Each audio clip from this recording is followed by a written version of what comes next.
ಎಲ್ಲರಿಗೂ ನಮಸ್ಕಾರ. ನೋಡಿ, ಇಂಗ್ಲಿಷ್ನಲ್ಲಿ ಮಾತಾಡುವಾಗ ನಮ್ಮ ಸಂಭಾಷಣೆಯನ್ನ ಇನ್ನಷ್ಟು ಸಹಜವಾಗಿ ನ್ಯಾಚುರಲ್ ಆಗಿ ಮಾಡೋಕೆ ಒಂದು ಸಖತ್ ಟ್ರಿಕ್ ಇದೆ. ನಿಮಗೆ ಗೊತ್ತಾ? ಅದೇ ಕ್ವೆಶ್ಚನ್ ಟ್ಯಾಗ್ಸ್. ಸರಿ, ಬನ್ನಿ ಇದರ ಮ್ಯಾಜಿಕ್ ಏನು ಅಂತ ಒಟ್ಟಿಗೆ ನೋಡೋಣ. ಯೋಚನೆ ಮಾಡಿ ನೋಡಿ, ನಾವು ಮಾತಾಡ್ತಾ ಇರುವಾಗ ನಾನ್ ಹೇಳಿದ್ದು ಸರಿನಾ ಅಂತ ಕನ್ಫರ್ಮ್ ಮಾಡ್ಕೋಬೇಕು ಅನ್ಸುತ್ತೆ ಅಲ್ವಾ? ಅಥವಾ ನಾವು ಹೇಳಿದ್ದಕ್ಕೆ ಬೇರೆಯವರು ಒಪ್ಕೊಳ್ತಾರಾ ಅಂತ ಕೇಳಬೇಕು ಅನ್ಸುತ್ತೆ. ಇದಕ್ಕೆಲ್ಲ ಇಂಗ್ಲಿಷ್ನಲ್ಲೊಂದು ತುಂಬಾನೇ ಸುಲಭವಾದ ದಾರಿ ಇದೆ. ಅದೇ ಈ ಕ್ವೆಶ್ಚನ್ ಟ್ಯಾಗ್ಗಳು. ಸರಿ, ಹಾಗಿದ್ರೆ ಇವತ್ತು ನಾವು ಏನೆಲ್ಲ ಕಲಿಯೋಣ? ಮೊದಲಿಗೆ ಈ ಕ್ವೆಶ್ಚನ್ ಟ್ಯಾಗ್ಸ್ ಅಂದೆ ಏನು ಅಂತ ನೋಡೋಣ. ಆಮೇಲೆ ಒಂದು ಪಾಸಿಟಿವ್ ವಾಕ್ಯದ ಜೊತೆ ನೆಗೆಟಿವ್ ಟ್ಯಾಗ್ ಹೇಗೆ ಬಳಸೋದು, ಹಾಗೆ ನೆಗೆಟಿವ್ ವಾಕ್ಯದ ಜೊತೆ ಪಾಸಿಟಿವ್ ಟ್ಯಾಗ್ ಹೇಗೆ ಬಳಸೋದು ಅಂತ ತಿಳ್ಕೊಳ್ಳೋಣ. ಜೊತೆಗೆ ಕೆಲವು ಸ್ಪೆಷಲ್ ರೂಲ್ಸ್ ಕೂಡ ಇವೆ. ಮತ್ತು ಕೊನೆಗೆ ನಮ್ಮ ಧ್ವನಿಯ ಟೋನಿಂದ ಹೇಗೆ ಇದರ ಅರ್ಥನೇ ಬದಲಾಗಬಹುದು ಅನ್ನೋದನ್ನ ನೋಡೋಣ.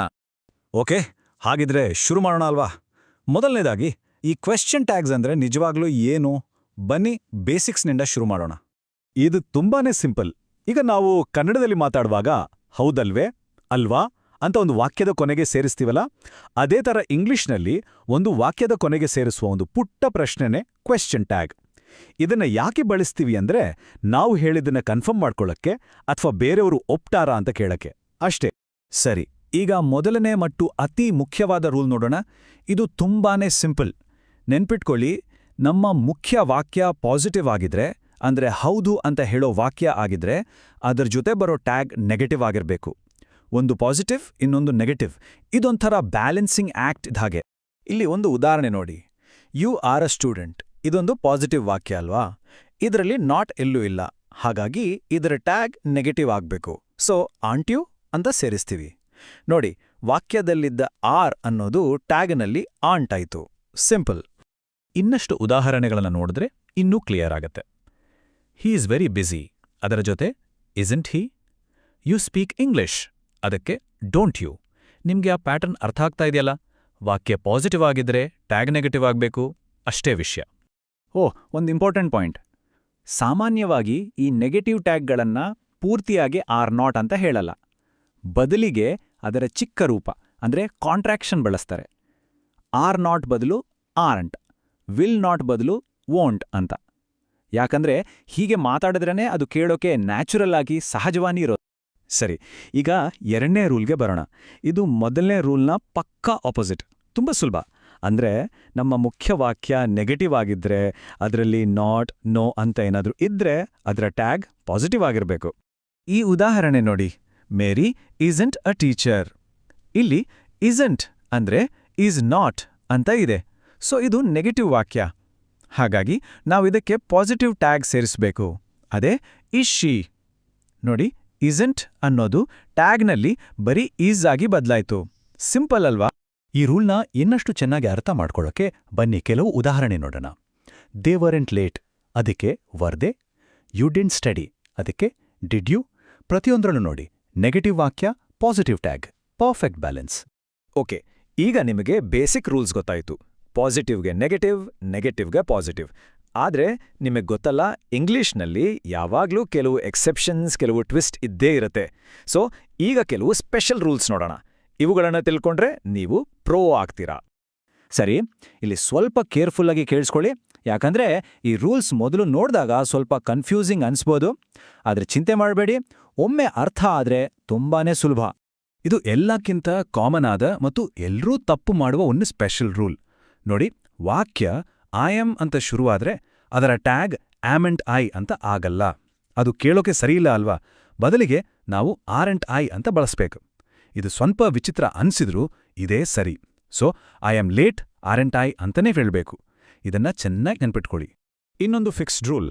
ನಾವು ಏನಾದರೂ ಸಜೆಸ್ಟ್ ಮಾಡುವಾಗ, ಲೆಟ್ಸ್ ಅಂತ ವಾಕ್ಯ ಶುರು ಮಾಡಿದ್ರೆ ಅದರ ಟ್ಯಾಗ್ ಯಾವಾಗ್ಲೂ ಶಾಲ್ ವಿ ಅಂತಾನೇ ಇರುತ್ತೆ. ಬೇರೆ ಏನು ಯೋಚನೆ ಮಾಡೋ ಹಾಗಿಲ್ಲ. ಉದಾಹರಣೆಗೆ, let's go home, shall we? Simple. ಈಗ ಒಂದು ತುಂಬಾ ಇಂಟ್ರೆಸ್ಟಿಂಗ್ ಕಾನ್ಸೆಪ್ಟ್. ಇದಕ್ಕೆ ಹಿಡನ್ ನೆಗೆಟಿವ್ಸ್ ಅಂತಾರೆ. ಇವು ನೋಡಕ್ಕೆ ನೆಗೆಟಿವ್ ಪದಗಳ ಥರ ಕಾಣಲ್ಲ, ಯಾಕಂದ್ರೆ ಇವುಗಳಲ್ಲಿ ನಾಟ್ ಇರಲ್ಲ. ಆದ್ರೆ ಇವು ವಾಕ್ಯಕ್ಕೆ ನೆಗೆಟಿವ್ ಅರ್ಥವನ್ನೇ ಕೊಡ್ತವೆ. ಉದಾಹರಣೆಗೆ, barely, hardly, nobody, nothing, seldom. ಈ ಪದಗಳೆಲ್ಲವೂ ವಾಕ್ಯವನ್ನ ನೆಗೆಟಿವ್ ಆಗಿ ಮಾಡ್ತವೆ. ಸೊ ಈ ಥರ ಹಿಡನ್ ನೆಗೆಟಿವ್ ಪದಗಳು ವಾಕ್ಯದಲ್ಲಿದ್ದಾಗ ಆ ಇಡೀ ವಾಕ್ಯವನ್ನೇ ನಾವು ನೆಗೆಟಿವ್ ಅಂತಾನೇ ಟ್ರೀಟ್ ಮಾಡಬೇಕು. ಹಾಗಾದರೆ ರೂಲ್ ಪ್ರಕಾರ ನೆಗೆಟಿವ್ ವಾಕ್ಯಕ್ಕೆ ಯಾವ ಟ್ಯಾಗ್ ಬರುತ್ತೆ? ಹೌದು, ಪಾಸಿಟಿವ್ ಟ್ಯಾಗ್. ಉದಾಹರಣೆಗೆ, nobody went to the meeting. ಇಲ್ಲಿ ನೋಬಡಿ ಇರೋದ್ರಿಂದ ಇದು ನೆಗೆಟಿವ್ ವಾಕ್ಯ. ಸೊ ಟ್ಯಾಗ್ ಡಿಡ್ ದೇ ಅಂತ ಪಾಸಿಟಿವ್ ಆಗುತ್ತೆ. ಹಾಗೇನೆ ನಥಿಂಗ್ ಇಸ್ ರೆಡಿ, ಅದಕ್ಕೆ ಇಸ್ ಇಟ್? ಸರಿ, ಇಲ್ಲಿವರೆಗೆ ನಾವು ಪದಗಳ ಬಗ್ಗೆ ಮಾತಾಡಿದ್ವಿ. ಆದ್ರೆ ಈಗ ಬರೋದು ಅಸಲಿ ಮಜಾ. ಇದು ಕೊನೆಯ ಭಾಗ ಮತ್ತು ತುಂಬಾನೇ ಇಂಟ್ರೆಸ್ಟಿಂಗ್ ಕೂಡ. ಗೊತ್ತಾ, ನೀವು ಕ್ವೆಶ್ಚನ್ ಟ್ಯಾಗ್ ಅನ್ನ ಯಾವ ಧ್ವನಿಯಲ್ಲಿ ಹೇಳ್ತೀರೋ ಅದರಿಂದ ಅದರ ಅರ್ಥನೇ ಕಂಪ್ಲೀಟಾಗಿ ಚೇಂಜ್ ಆಗ್ಬಿಡುತ್ತೆ. ಇಲ್ಲಿ ಮುಖ್ಯವಾಗಿ 2 ರೀತಿ ಧ್ವನಿಗಳಿವೆ. ಒಂದು ರೈಸಿಂಗ್ ಇಂಟೊನೇಷನ್, ಅಂದ್ರೆ ಧ್ವನಿ ಕೊನೆಯಲ್ಲಿ ಹೀಗೆ ಮೇಲಕ್ಕೆ ಹೋಗುತ್ತೆ. ನೀವು ಹೀಗೆ ಕೇಳಿದ್ರೆ ನಿಮಗೆ ನಿಜವಾಗ್ಲೂ ಉತ್ತರ ಗೊತ್ತಿಲ್ಲ, ಅದಕ್ಕೆ ಕೇಳ್ತಾ ಇದ್ದೀರಾ ಅಂತ ಅರ್ಥ. ಇನ್ನೊಂದು ಫಾಲಿಂಗ್ ಇಂಟೊನೇಷನ್, ಅಂದ್ರೆ ಧ್ವನಿ ಕೊನೆಯಲ್ಲಿ ಕೆಳಗೆ ಬರುತ್ತೆ. ಹೀಗೆ ಕೇಳಿದ್ರೆ ನಿಮ್ಗೆ ಆಲ್ರೆಡಿ ಉತ್ತರ ಗೊತ್ತು, ಜಸ್ಟ್ ಕನ್ಫರ್ಮ್ ಮಾಡ್ಕೋತಿದ್ದೀರಾ ಅಂತ ಅರ್ಥ. ಒಂದು ಸಿಚುವೇಶನ್ ತಗೊಳ್ಳೋಣ.